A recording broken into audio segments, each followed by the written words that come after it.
नमस्कार दोस्तों, मैं Saurabh Singh, business manager IVRI पशु विज्ञान इनक्यूबेटर। आज आप सभी का इस आईवीआरआई पॉडकास्ट श्रृंखला में स्वागत करता हूं। हमारे पुराने पॉडकास्टों को बहुत सारा प्यार देने के लिए धन्यवाद। आज का जो पॉडकास्ट है वो काफ़ी अलग होने वाला है। आज हमारे साथ एक ऐसे शख्स हैं जिन्होंने जो प्लास्टिक युक्त जो वातावरण हम लोगों ने क्रिएट किया है अपने आसपास, उसको देसी गाय के गोबर से पर्यावरण अनुकूल जो हमारे पास प्रोडक्ट्स हैं, उनसे उसका निवारण करने के लिए हमारे साथ यहाँ पे जुड़ रहे हैं। तो मैं आपका बहुत-बहुत स्वागत करूँगा नीरज जी। इस श्रृंखला को आगे बढ़ाते हुए हम काफ़ी सारी बातचीत आपके साथ करेंगे और आपके बारे में और आपका अनुभव हम साझा करेंगे हमारे व्यूअर्स से। तो चलिए इस चीज़ को शुरुआत करते हैं और शुरुआत करने से पहले थोड़ा-सा एक इंट्रोडक्शन इनको कि ये हमारे नीरज चौधरी जी हैं। ये हमारे जो संस्थापक हैं श्री बंशी गोदाम एलएलपी के, जिन्होंने जो आईवीआरआई पशु विज्ञान इनक्यूबेटर से इनक्यूबेट हुए हैं और साथ ही साथ ministry of agriculture and farmers welfare से इनको यहाँ से फंडिंग भी प्राप्त की गई है। तो आज हम इनके साथ इनके जो अनुभव है उनसे साझा करेंगे। तो नीरज जी, हाँ, सबसे पहले तो हम ये जानना चाहेंगे कि नीरज चौधरी जी कौन है? देखिए सर, मैं बात करूं नीरज चौधरी की, तो नीरज चौधरी तो वह व्यक्ति है जो आज के समय में ये प्लास्टिक के बनी हुई जो चीजें हैं या हानिकारक तत्वों से बने हुए जो उत्पाद हैं, उनको रिप्लेस करके भारतीय देसी गाय के गोबर से जो उत्पाद बनाने पर काम कर रहा है। क्योंकि मेरा हर व्यक्ति का एक अपना रोल होता है एक अपने जीवन में, तो मेरा रोल जो है वो कहीं ना कहीं इस गौ संस्कृति को स्थापना को लेकर है कि इसके माध्यम से मैं कैसे ये प्लास्टिक वाले जोन को खत्म करके या हानिकारक तत्वों वाले जोन को खत्म करके और एक सेफ एनवायरनमेंट को फिर से क्रिएट करूं। जी, जी, बहुत अच्छी बात कही आपने कि ये जो ज़रूरत है ये हम सभी की ज़रूरत है। अच्छा, अगला क्वेश्चन अगर मैं पूछना चाहूँ कि जो नीरज चौधरी ने जो रिस्पॉन्सिबिलिटी ली है, इसकी प्रेरणा आपको कहाँ से मिली? कैसे आपने इसकी शुरुआत की? देखिए सर, इसमें जैसे हर व्यक्ति का एक रहता है कि भाई वो एक अच्छी लाइफ को आगे बढ़ाए, बालक बच्चे होते हैं, परिवार होता है। तो मेरा भी गवर्नमेंट टीचर में जॉब का वो लेकर मेरा था और मैंने उस हिसाब से अपनी तैयारियां की थी। गवर्नमेंट टीचर में मेरा सिलेक्शन भी मेरा हुआ। अच्छा। लेकिन कहीं ना कहीं मैं अपने माता पिता से और मैं किसान परिवार से रहा, तो मैंने शुरू से ही ना अपने जो देश की या बात करें जो अपनी रूट्स को मैंने जाना कि किस तरीके से हमारे देश की या हमारी जो संस्कृति की रूट्स हैं, किस तरीके से हम पले बड़े हैं। गाँव का जो एक विकास होता है, कहीं न कहीं भारत बोलते हैं कि भाई भारत जो है गाँव में ही बसता गाँव है। में बसते हैं। तो उस प्रेरणा जो है मुझे वो वहीं से मिल रही थी। मेरा गाँव, मेरा परिवार, मेरे माता-पिता और जो एक समाज जो है मुझे सिखा रहा था कि कहीं न कहीं जो है प्रकृति के साथ में जुड़ के ही हमें आगे बढ़ना होता है। हुँ, हुँ। तो इस मुहिम को आगे बढ़ाने के लिए फिर मैंने गवर्नमेंट टीचर की जॉब को छोड़ा छोड़ और फिर मैंने इस काम को आगे बढ़ाने का फैसला किया। तो यही मेरा समाज, मेरा आसपास का परिवार जो है वो मेरा एक प्रेरणा स्रोत बना और हमारी जो पुराने संस्कृति की जो जड़ें हैं, मूल जो जड़ें हैं, उन जड़ों को जो है मैंने अपनी प्रेरणा स्रोत बनाया। तो अभी आपने इस मिशन में क्या-क्या उपलब्धियाँ ऐसी हासिल कर ली हैं, जिनको आप मानते हैं कि ये एक अच्छी उपलब्धियाँ हैं? और क्या ऐसी उपलब्धियाँ हैं जिनको आप आगे प्राप्त करना चाहते हैं? सर, मैं अगर बात करूं कि उपलब्धियां की, तो 2017 से मैं इस कार्य की शुरुआत में लगा हूं। तो 2017 में कुछ ऐसा समय रहा कि उस समय तो स्टार्टिंग पीरियड होता है, आप काफ़ी सारी रिसर्च कर रहे होते हैं। लेकिन उसके बाद अगर मैं बात करूं तो 2019 में जैसे माननीय मुख्यमंत्री योगी आदित्यनाथ जी से मेरी मुलाकात हुई इस क्रम में, और इंडिया बुक ऑफ रिकॉर्ड जो है मुझे हासिल हुआ। मैंने बाबा केदारनाथ जी का मंदिर का निर्माण करा जो 6 फीट बड़ा है, 4 फीट चौड़ा है और 3 फीट ऊंचा है। इसी में मैंने अभी एक लक्ष्मी श्रीयंत्र मैंने बनाया है जो 4 बाई 4 फीट का है और उसको भी इंडिया बुक ऑफ रिकॉर्ड के लिए जो फॉर्मेलिटीज़ होती हैं उस फॉर्मेलिटीज़ को लेकर फॉर्म को अप्लाई किया गया है। और अगर हम बात करें कि जैसे हमारे 8 उत्पाद जो हैं वो प्रधानमंत्री कार्यालय में जो पीएम मेमेंटोज़ होते हैं वहाँ पर गए, मतलब प्रधानमंत्री जी को गिफ्ट किए गए और प्रधानमंत्री जी ने उनको ऑक्शन के लिए शामिल किया गया और जिसमें से कुछ उत्पादों की नीलामी 1 लाख रुपए से अधिक में जो है नीलाम हुए और वो जो सारा जो अमाउंट था वो सभी अमाउंट प्रधानमंत्री जी कार्यालय तरफ से ही नमामि गंगे प्रोजेक्ट के लिए गिफ्ट मतलब एज दान के रूप में दिया जाता है। तो इसी प्रकार से मतलब काफ़ी सारी ऐसी चीज़ें रही कि जिसमें हम जगह जगह अन्य जो संसदीय या जो जितने भी आपके एमएलए हैं, एमपी हैं, मंत्रीगण हैं कैबिनेट के, उनसे मेरी बहुत से मैं सम्मानित हुआ। और साथ में बात करें कि मेरे जो आगामी जो मैं देखता हूँ तो लक्ष्य है, तो उन लक्ष्यों में मैं देखना चाहता हूँ कि एक दिन हम इस माध्यम से, जैसे आज आप के साथ हम ब्रॉडकास्ट एक शूट कर रहे हैं, तो मैं यूनाइटेड नेशन तक जाके इस बात को बताना चाहता हूँ कि किस प्रकार से हम गौ संस्कृति के माध्यम से इस जो आगे आने वाले जो एक सेफर वर्ल्ड है या जो प्रकृति है और ये पर्यावरण है या पृथ्वी है, उसकी हम कैसे रक्षा कर सकते हैं। भले हम आज आधुनिक एआई का युग है, लेकिन उस एआई के साथ साथ में हम प्रकृति के विनाश की बात नहीं कर सकते, उसके विकास की बात हमें रखनी पड़ेगी। तो नीरज जी, हाँ, हम अपने सामने बहुत सारे ऐसे पर्यावरण अनुकूल जो प्रोडक्ट हैं, उत्पाद हैं, वो देख पा रहे हैं। अगर जैसे मैं इस चप्पलों की बात करूं तो काफ़ी इनोवेटिव तरीके से आपने इसका शुरुआत की।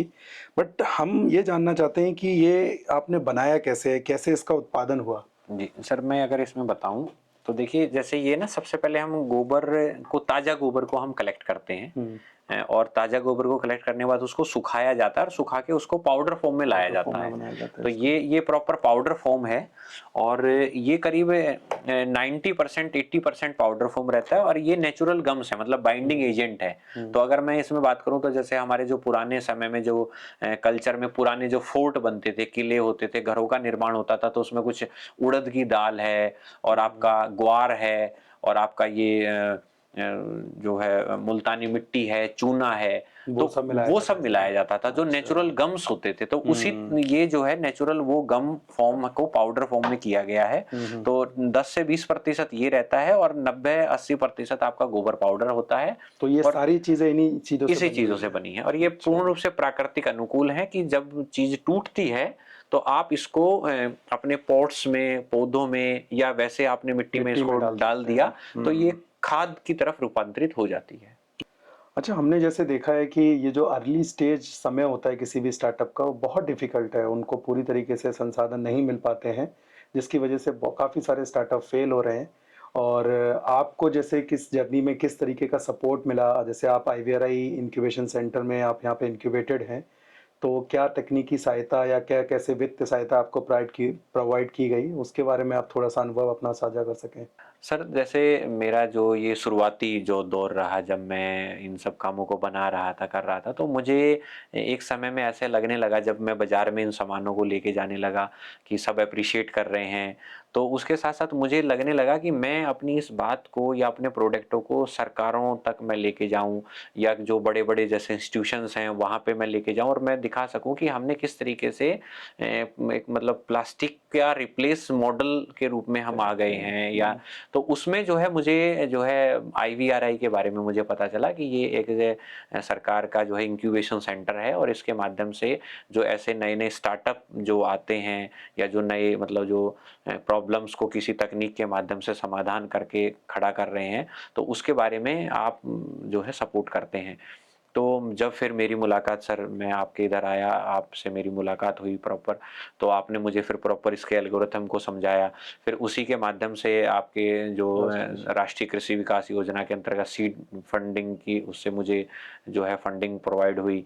और अगर हम बात करें कि जैसे टेक्निकल सपोर्ट की, तो जब जो गोबर से बनने वाला उत्पाद है, तो वो कहीं न कहीं उसमें गोबर में स्वतः ही सड़ने वाला गुण भी होता है कि वो खाद की तरफ रूपांतरित हो जाता है।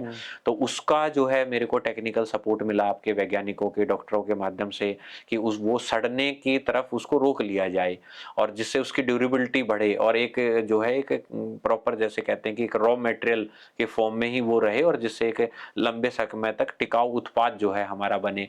और साथ में फिर अन्य जो भी सपोर्ट आपके रहे कि भाई मार्केट कैसे एस्टेब्लिश करना होता है, आपको अपने प्रोडक्टों को आगे लेके जाना है, कहीं पे राष्ट्रीय अंतर्राष्ट्रीय स्तर पर एक्सपोर्ट इंपोर्ट का है, बाकी आपका जितना भी मान लीजिए कोई वेबसाइट डेवलप करना है। तो ऐसे जो मतलब हर जो छोटे से छोटा और बड़े से बड़ा एक निर्माण इकाई को या इस स्टार्टअप को आगे बढ़ाने को लेकर जो काम किए जाते हैं, अगर जैसे आज की अगर हम बात करें, आज युग में ब्रॉडकास्ट का अगर समय चल रहा है, तो आज हम एक ब्रॉडकास्ट के माध्यम से लोगों को कनेक्ट कर रहे हैं और आगे अपनी बात को आपके माध्यम से लोगों तक पहुंचा रहे हैं। सो नीरज जी, एक बड़ा दिलचस्प क्वेश्चन और मेरे सामने उठ रहा है कि जैसे लोगों को लगता होगा कि ये गाय के गोबर से कितना पैसा कमा लेते होंगे, राइट? कि ये छोटी सी हमने ये बना दिया, ठीक है, या फिर हमने ये बना दिया, स्टैंड बना दिया, तो कौन खरीदता होगा और कितना पैसा आपने अभी तक, मतलब अगर हम एनुअल टेक्निकल टर्म्स में देखें कि कितना आपका एनुअल टर्नओवर इस बार का रहा है?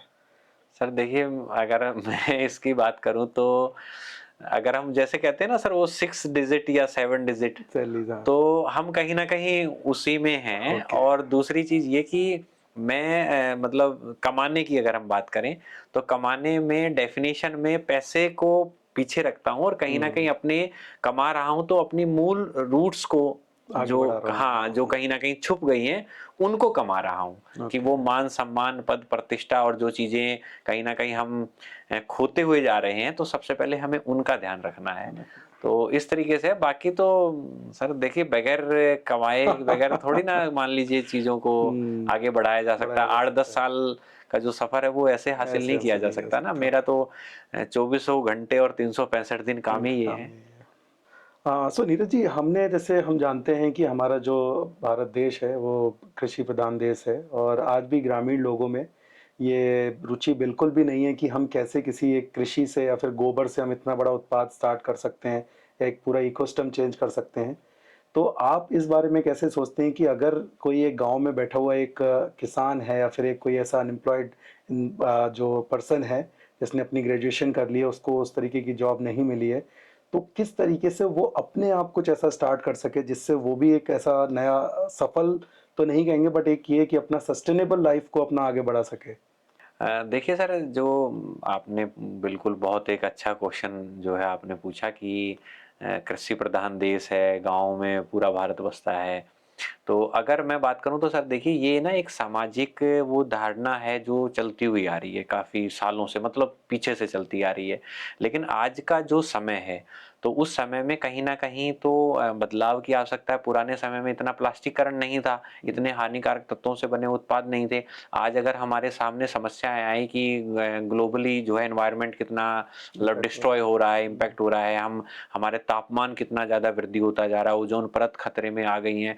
मतलब पूरी जो इकोसिस्टम है वो बिगड़ गया है। डिसबैलेंस हो रहा तो है। उसके माध्यम से देखा जाए, तो अगर मैं अब इस समय की बात करूं कि जैसे 2014 में स्टार्टअप इंडिया की शुरुआत हुई, तो प्रधानमंत्री जी जैसे प्रधानमंत्री जी मोदी जी बोलते हैं कि भाई आप वैल्यू एडिशन करिए चीज़ों में, और उसको किस तरीके से हम एक नए, तो हमने इस काम को उस नज़र से अगर हम देखें, तो हर वह व्यक्ति, आपने कहा कि भई एक सफल तो नहीं कहेंगे सर, मैं अपने आप को पूर्ण रूप से सफल मानता हूँ। भई हम लाखों रुपए में इस तरीके से कार्य कर रहे हैं। मैं मास्टर ऑफ सोशल वर्क मैंने किया है, एमएसडब्ल्यू किया है। मैं अपने प्रशिक्षण में जैसे मैं ट्रेनिंग प्रोग्राम इसमें ऑर्गेनाइज़ करता हूँ। तो जो आपके जो बड़े-बड़े इंस्टीट्यूशंस हैं, मैं बात करूँ जैसे एमआईटी यूनिवर्सिटी है और बड़े-बड़े जो अन्य जो इंस्टीट्यूशंस हैं, उनके जो पीएचडी करे हुए जो डॉक्टर हैं, जो मतलब वहाँ पे प्रोफेसर लगे हुए हैं, वो आज इस कोर्स को करना चाहते हैं और वो बताना चाहते हैं कि देखिए कि हम इसके माध्यम से किस तरीके से आगे बढ़ सकते हैं। तो जो गाँव का व्यक्ति है, जो कहीं न कहीं एक अपनी सोच को डेवलप किए बैठा है कि गोबर से केवल खाद बनाया जा सकता है। तो मैं भी गाँव से ही पला बड़ा हूँ, गाँव में ही मेरा जो है बचपन आगे बढ़ा है। तो मैंने उस सोच को किस तरीके से मैं आगे लेके आया, और एक आप देख सकते हैं कि कितना ये जो है वैल्यू एडिशन करके, जिसमें 80-90% गाय का गोबर ही है और 10% प्राकृतिक गोंद है। मतलब अपने सीमित संसाधनों से और फिर आपके माध्यम से कि उसको हम ग्लोबली कैसे लेके गए। तो वो धारणा को लेकर बस हमें इतना है कि जो आपके माध्यम से जो हमें सहयोग मिल रहा है, जैसे आज हम एक ब्रॉडकास्ट के माध्यम से लोगों को ये वीडियो सोशल मीडिया के माध्यम से जब लोगों के पास जाएगी, तो वो जानेंगे कि एक अवेयरनेस हमको लेके आनी पड़ेगी कि आज का समय वो आ गया है जहां हम नेचर को बचाने के साथ में हम विकास की बात विकास की करें, बात करें। हम प्रकृति का विनाश करके अपनी विकास ना करें। हम्म, तो इसके माध्यम से जो कहीं न कहीं जो गाँव के लोग हैं वो जान पाएँगे, उसको बेहतर समझ पाएँगे। और एक जैसे हम एक 8 साल का एक हमारा सफ़र है। एक स्टार्टअप की हम बात करें तो लगभग 10 सालों में 95% स्टार्टअप्स कहीं न कहीं एक रेशो होता है, बंद हो जाते हैं, खत्म हो जाते हैं। तो हम उन सभी जो है धारणाओं को खत्म कर रहे हैं। हम तो डीआईपीपी रिकॉग्नाइज्ड स्टार्टअप जो हैं, तो इसके माध्यम से हम काम कर रहे हैं और आगे आने वाले अन्य स्टार्टअप्स को लेकर या उन लोगों के लिए कि जिनके लिए एम्प्लॉयमेंट जनरेट नहीं हो रहा या जो अपने घर में बेरोजगार बैठे हैं, उनके लिए एक प्रेरणा स्रोत के रूप में काम कर रहे हैं। और सरकारें आज काम कर रही हैं, आपके इंक्यूबेशन सेल इस प्रकार के काम कर रहे हैं कि वो उन योजनाओं से जोड़ें और आगे बढ़ाएं पूरे इकोसिस्टम को। तो बहुत बहुत धन्यवाद नीरज जी आपका हमारे इस पॉडकास्ट में जुड़ने के लिए और इन दिलचस्प बातों को हमारे साथ साझा करने के लिए, अपना अनुभव हमारे साथ साझा करने के लिए। और धन्यवाद आप सभी हमारे व्यूअर्स का कि आपने इस पॉडकास्ट को सुना। और आई होप आप लोग इस चीज़ से मोटिवेट हुए होंगे कि कैसे एक गांव के क्षेत्र से या फिर हमारे किसी प्रधान देश से ऐसे गोबर से निकले हुए स्टार्टअप भी एक करीब लाखों का टर्नओवर कर रहे हैं और कैसे बड़े बड़े लक्ष्यों को अपने इस कार्यों से पूरा हासिल कर रहे हैं।